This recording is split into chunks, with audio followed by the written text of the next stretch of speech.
Good evening everyone. Welcome to my YouTube channel again. This is Aisa. So, I have meron akong ngayon gustong sabihin lang. Kung gusto mong malaman yung tunay na ugali ng tao, pautangin mo yan. Okay? Number 1, pautangin mo yan. Number 2 is magpanggap kang walang alam. Magpanggap kang mangmang.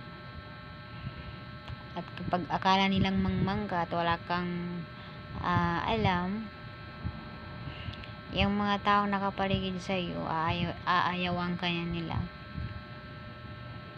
Especially ito kapag halimbawa may trabaho ka.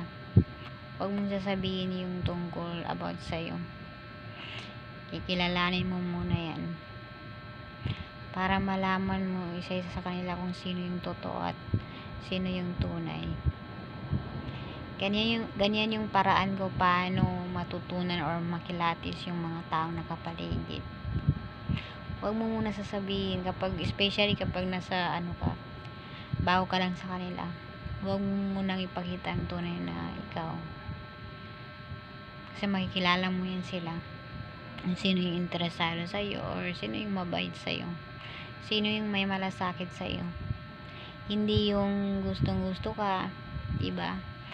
Kasi may nakukuha silang benefits. Pero kapag wala kang kunwari mangmang ka, wala kang alam ganyan, hindi ka lalapitan. So diyan mo sila makikilala sa parang ganyan. Yung mag-act ka lang na parang wala lang.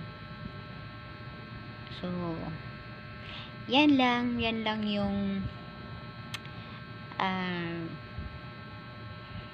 video ngayong gabi.